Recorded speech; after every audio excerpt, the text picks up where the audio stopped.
What's up guys, back again with another video. This episode we're going to be going over something new. We're finished with exception handling for now, and we're going to move on with multi-threaded programming, which is pretty cool because we can, you'll see why. So let's get started. And so what is multi-threaded programming? Well, it's the process of running multiple things at once within your program, like having multiple blocks of code in them and having them run at the same time basically. So if you want to shorten that down, it's just multitasking, basically. So, yeah. So each separate part of code that I talked about just said now, that's called a thread, okay? And we'll be learning more about threads because that's a very important part to multi-threaded programming because it's called multi-threaded programming. So, yeah. So there's two types of multitasking that we would talk about. There's process-based, which is just simply multiple programs running at once, which is something that you do a lot on your computer, obviously. Like you have maybe Skype open and then Chrome, Discord all open at the same time, they're all running. So that's process-based multitasking, but we're not really going to do that. We're going to work on thread-based multitasking, which is multiple threads inside your programming running at once, which is one program and then stuff inside that program running at once. Basically like, let's say you're on Discord and you're in a call, but at the same time as you're in a call, you're doing something else inside Discord. That's the same thing. Just doing more than one thing at once inside one program, I mean.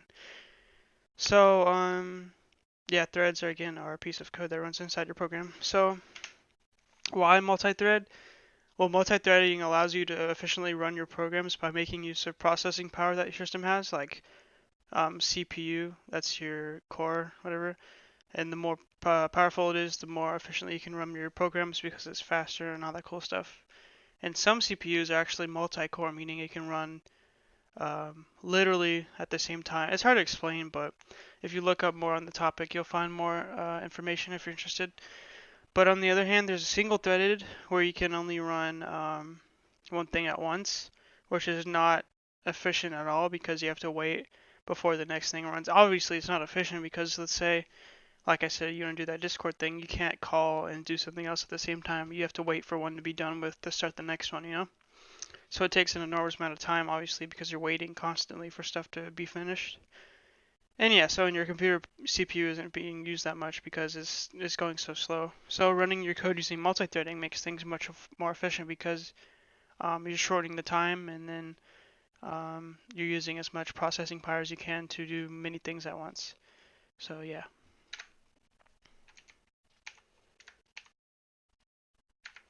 So what is it? Like the lifetime of a thread, it has many different states. So whenever you have a thread in your program, they exist in these 5 states basically. So you have running or ready to run, I guess 6 states maybe. But obviously what that means is it's running or it's ready to run. So the next one is suspended, meaning that it's temporarily, it's basically paused. It can start up again, but let's say it's terminated down here. That means it cannot be started up again. It's permanently done. And then resumed is where you stop it from being suspended, obviously, and then you have blocked, which is it's just waiting for a resource to load or something like that. So I guess it's kind of paused in that way too. So yeah. So thread priorities are pretty important because each thread has a priority, meaning like let's say there's 2 threads and one has a bigger priority number than the other one, then that one will run first or something like that. It just depends. So yeah, so like I said, each thread has a its own number, and that's its priority number. It's 1 through 10, by the way, and the default number is 5. That will be the main method. And actually, if you don't know, we've actually been working with a thread the whole time, which is the main method. That's a thread, and we'll be manipulating that next episode, and then we can see that the default priority value for the main method is actually 5 also. Or the priority value for 5. I mean, the priority value for the main method is 5. It's just default. So next we have synchronization, which is running things one at a time. But when you have asynchronization, that's doing multi-threading, which is doing everything at once. I mean, yeah, all together. So Java introduces a function for manually enabling synchronization because sometimes you don't want to run 2 threads at once. So to do that, you have something called a monitor, and you put a thread inside of a monitor, and then that'll stop other threads from being run until that thread comes out of the monitor. So in that way, you're making a single threaded program because you can only do one thing at a time for that short period of time that the thread is inside the monitor. So hopefully that makes sense. And I'll put this PowerPoint in the description if you want to check it out. So yeah, do that if you want to. So an example for why you might want to do this is when you have one thread that loads something, but while that thread is loading something, the other thread might try and read it at the same time. And that just doesn't make sense because why would you load something and then read it at the same time? That would cause like so many errors probably because it's still loading, so you can't read it, so it has to finish loading. So you put it in, so you put the loading thread inside of a monitor.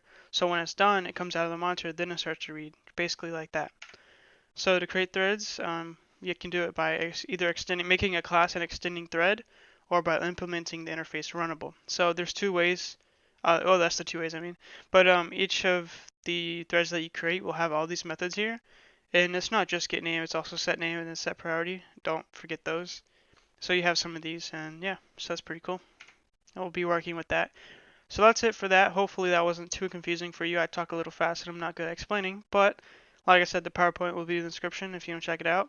So leave a like if you liked it, join the Discord in the description if you want to, subscribe if you want to see more, and peace.